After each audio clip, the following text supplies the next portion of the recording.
Hello everybody, my name is Taylor and welcome back to Let's Play Hyper Light Drifter. In the last episode we started exploring the Sky Temple weird area with a bunch of religious zealot birds. A lot happened, let's be honest there. And in this episode we're going to continue exploring in this area. Man, I actually really like it. It's a great area to be in, and other than the puzzles that I was having a ton, and I mean a ton of problems with in the last episode, I think it's really cool thematically, at least. And it's cool to see the different societies within the world and within the race and between the races as well. Let's venture in here. The first key piece that I actually got here was really off the beaten path, so I actually think that I'm not supposed to really be here yet. But that's what's kind of interesting about each level. The progression usually is based around finding different keys, but if you're into looking around the area, you can actually kind of sequence break the way the game wants you to play. What's going on up here? Oh, I think you know what? I know it's unfair, but I remember this area, and I remember it being not fun. Oh, geez. Did I just walk right off the edge there? Oh, and I did it again? Oh, you know what? I remember the solution to this. If I can pull it off, that's another question.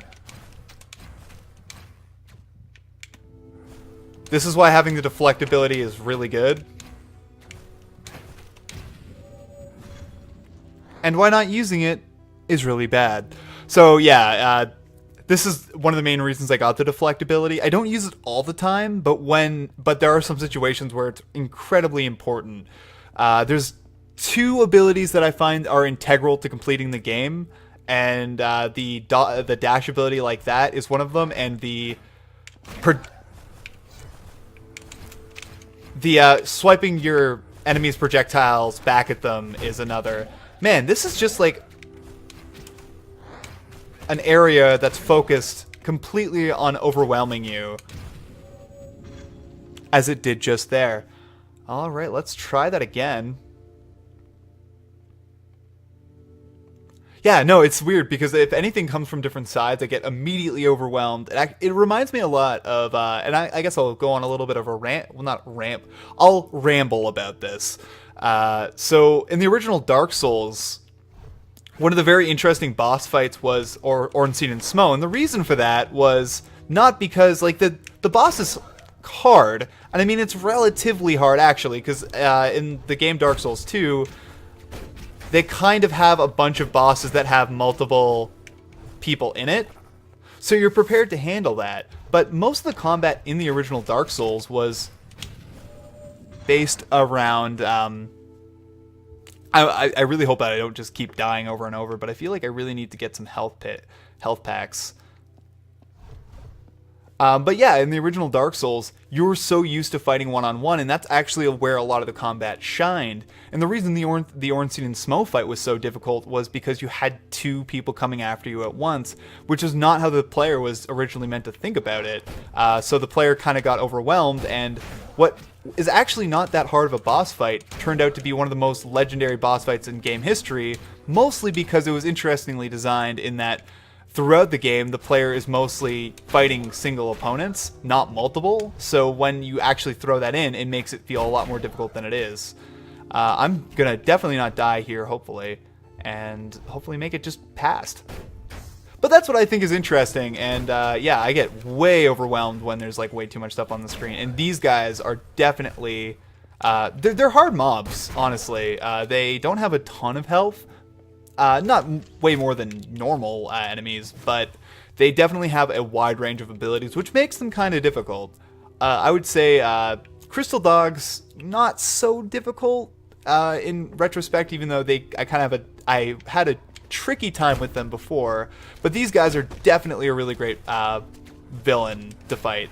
There's another in the next level that is definitely more difficult, but out of the starting levels, I think these guys might be even the trickiest guys to fight. Mostly just because they summon barrages of stuff at you. Yeah. And I was mentioning earlier that the crystal golems are, like the crystal golems you found in the last area, not difficult in the slightest. And the reason for that, oh, I actually didn't even know this was here. And the reason for them being kind of easy is because they're slow. That's the thing. It has a lot of health, but if you're easy to dodge, it's not really a problem. It's just a process of patience, really.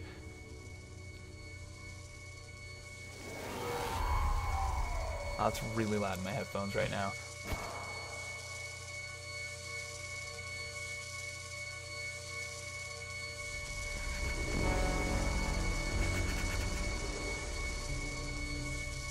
So it always reminds us what we're going for.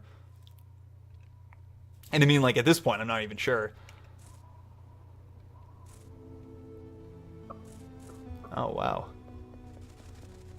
So yeah, it's really interesting that the disease that kind of is plaguing us is driving us forward. Like, yeah, we'll cough up blood sometimes, but we'll still kick, like, a ton of ass. Alright. Where are we now? You know what? I actually think we're in a certain area, and I think that we're farther than I thought we would be. I think it's because we sequence broke. Yeah, I think this is an area we definitely should not... We shouldn't be in just because we haven't been able to explore the level and all that it has to offer, and I might actually go back and do that, but I believe this is actually the end of the level, yeah. So this is actually where the boss is. I mean, I'm not saying that wasn't difficult to find him, but we did sequence break to get into that 3-shard door, because usually what you have to do is go through some more of the catacombs and kind of explore some of the more of those puzzles. But it wasn't like I was cheating, it's just because and it wasn't like I specifically knew where that area was. But anyway, this is our boss here. He's wearing some very glamorous clothes.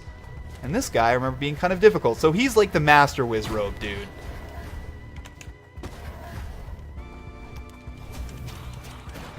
Get some attacks off on him.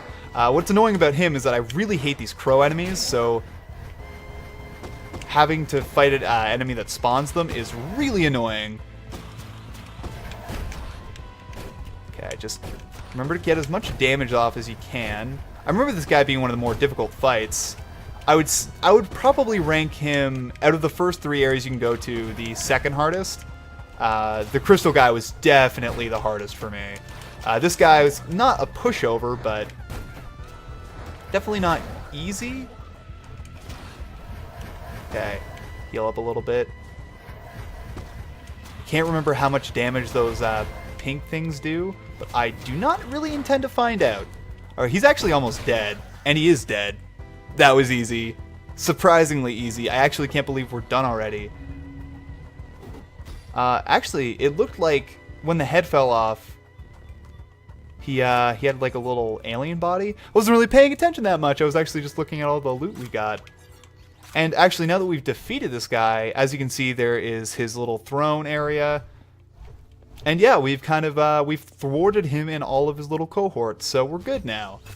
But something more importantly, we actually obtained one of my all-time favorite weapons in the game. This is, I would probably say, is my all-time favorite gun. Here, let me go, let me equip it. It is equipped, and our sidearm is going to be this. So there actually is an upgraded version of this, but you have to pretty much find a bunch of secrets to get it. And I actually haven't gotten in my main game where I was doing a lot of secret hunting. And then I didn't give up. I was just, I was doing some practice work for this series, and it just kind of, and then my new game plus. So I would eventually like to unlock those 2 weapons, because the 2 weapons that you can also get are an upgraded shotgun and an upgraded sniper rifle.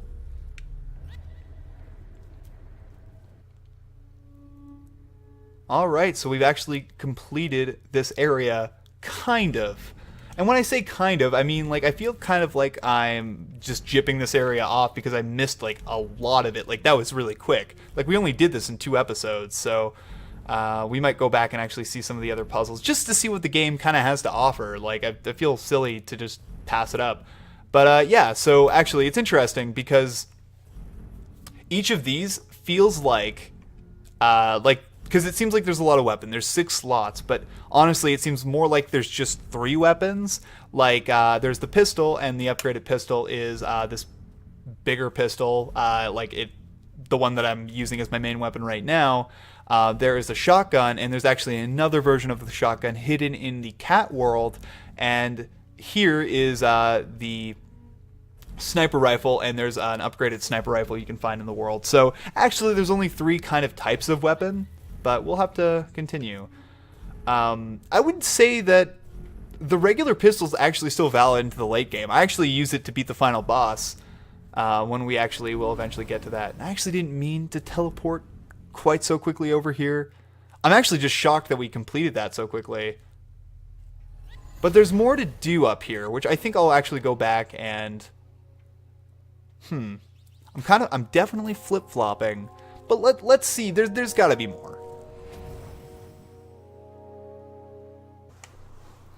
Alright, we're back. So we're gonna explore more of this forest area, because I feel like I haven't really done my due diligence and haven't shown off all of the puzzles here. So let's go and find some of the rest of the puzzles that we haven't actually had the opportunity to complete yet. So I believe the next set of puzzles should be up and around over here. Nope, not there. But they should be down here, for sure. What's over here? Secrets that I've already gotten to? Yes? Let's go down. I don't believe so, because I think I would have remembered that that vista of that giant's face just looking me in the face. I think the all-time best mod for this game, and I will show what this does. Yeah, so that's another area hazard that we totally bypassed. But one of the best mods to this game would be elevator music in all the elevators. Also, that's the that's the sniper rifle. It's pretty powerful, but the biggest benefit of it is you can aim it really well. So if there's an encounter like kind of far away, you can actually just kind of pick off enemies when you need to. So, let's avoid this. So these are actually raccoon guys, so it's cool that they're in this particular area. So this is another jump sliding puzzle that I failed. Oh, okay, got it. This is a good opportunity to switch, but we don't have any ammo, so...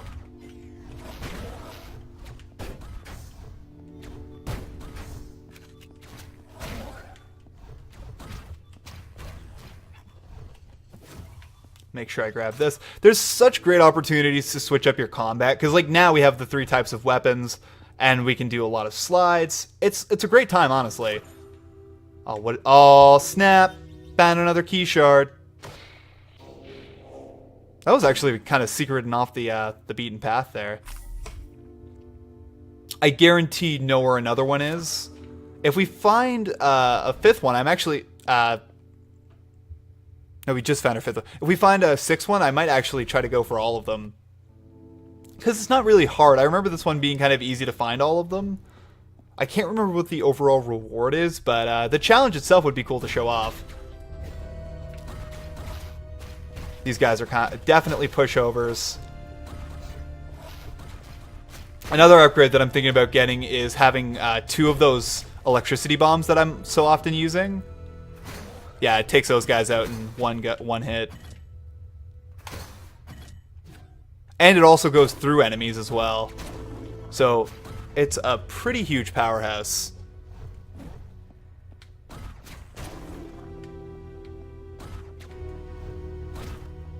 Take you out. Alright, so let's try this one more time. Well, not one more time. I pretty much have to do it until I've beaten it. That's kind of my motto. Except I don't say it like that because the phrasing I used was not quite appropriate. Well, it's appropriate for certain settings, but I have no idea what I'm talking about. I've gone way off the chain.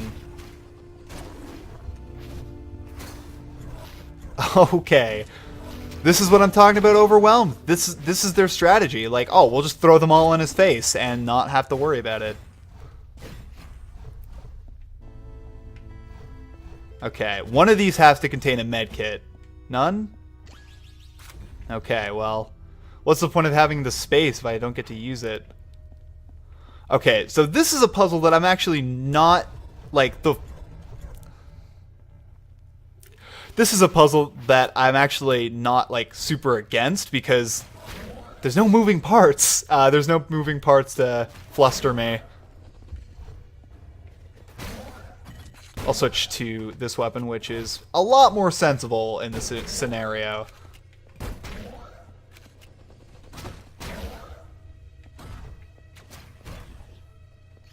Grab that. And now we can get another upgrade, and I know exactly what I'm going to get when we go back.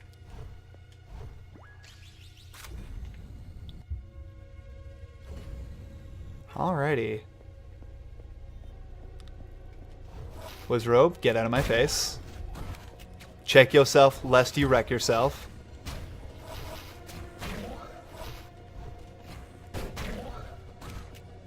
Okay, this was definitely... I'm actually glad that I went back and showed this off, because this was one of the most memorable rooms in the game for me. Not for any...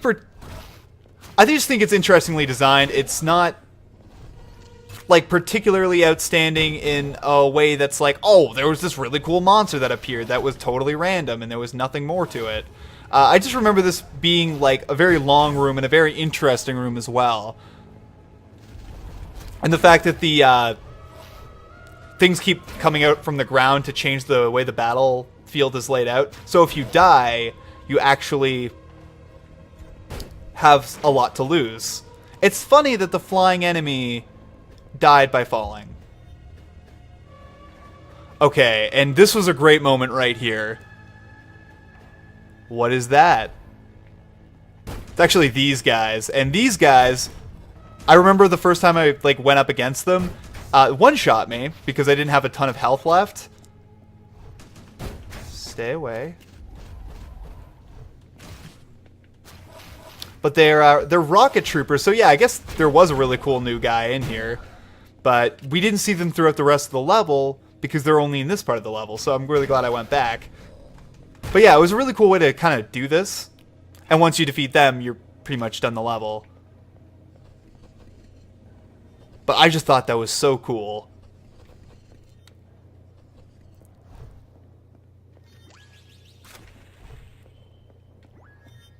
Pick up this puzzle piece. I keep calling it puzzle piece. And different kinds of pieces. Alright, if we can find one more, I might go for all of them.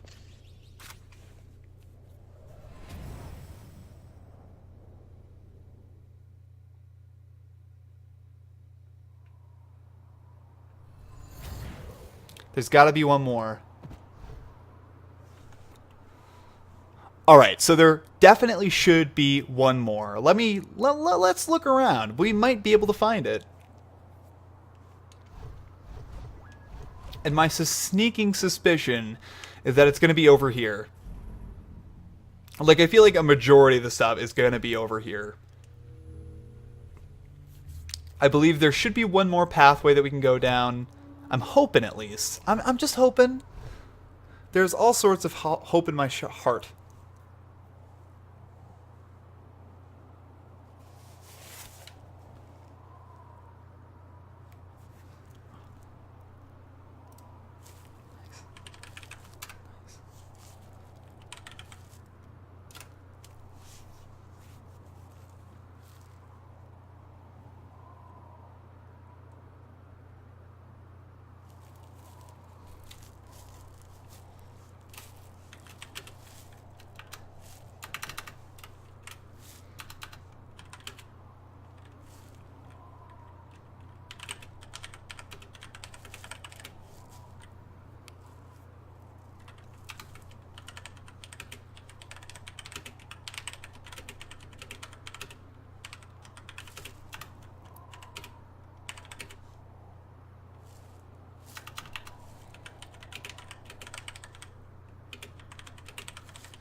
Alright, where else do we need to go?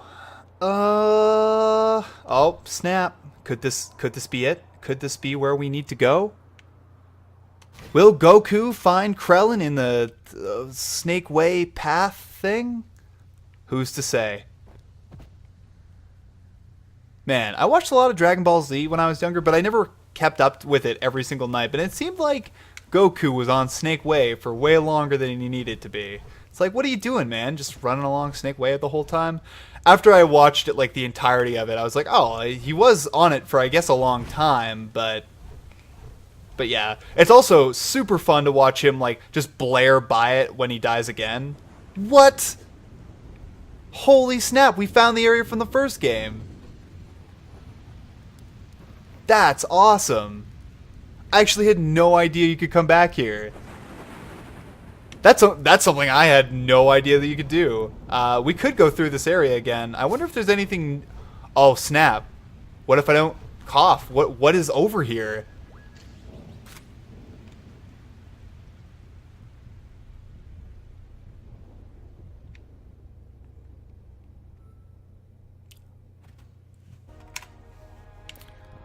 Okay, so I really want to see what's over here because this is the definitely tutorial area. I want to know what, because like we actually got to a place that we couldn't progress anymore. So I'm wondering if there's anything past that. Like that'd be really cool. So we are. I that's just so cool to me. Honestly, I'm almost giddy with what I've discovered here. What's over here? There's got to be so much stuff. Smack dab. So yeah, so I think this is a prime example of being able to play the game and then discover new things all the time.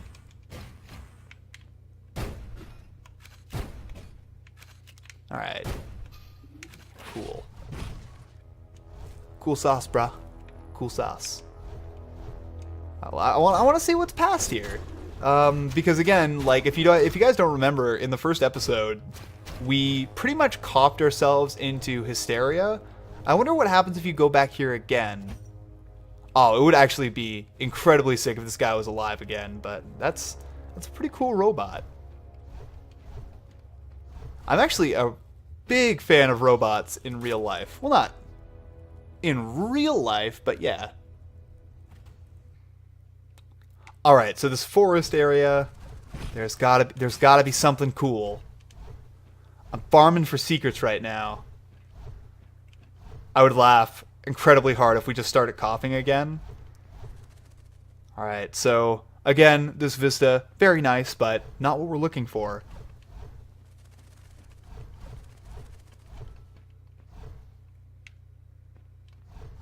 Okay. So he didn't stop. Oh, what is this? What is this?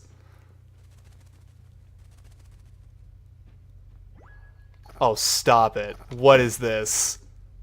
I don't know what's in here. I can't get it open. How do I interact with this? Oh, what is over here? Okay, another door piece, which is cool. What is this chest? I'm so enthralled right now. Oh, teleporter. It's a teleporter. Sorry, this is actual whimsy. This game has swept me off my feet. Where are we going? Where are we going?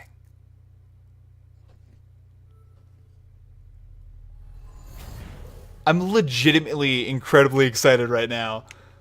Hello. Aw.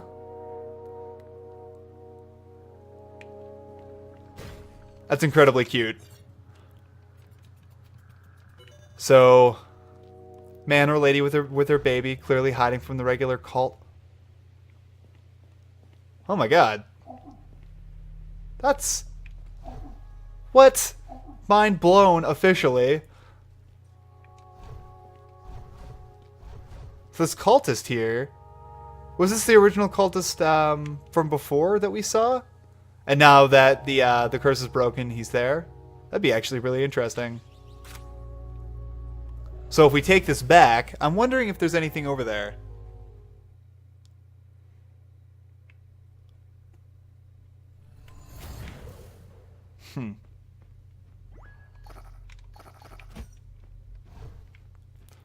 What is this chest, and how do I get it? Is this what the tablets are for? I have no idea. This game has rocked my socks off officially, but I think we've done a lot in this episode, so I think that's actually where I'm going to end it off for now. And I'll see you guys next time. We'll actually be moving south, I think. I'm not going to be able to find those other key shards, or maybe I will. Maybe I will off screen. Who's to say? But yeah, it's been a bit of a jumbled episode. Things have been done out of order, but that's fine. In the next episode, we will be progressing in Hyper Light Drifter. I'll see you guys then.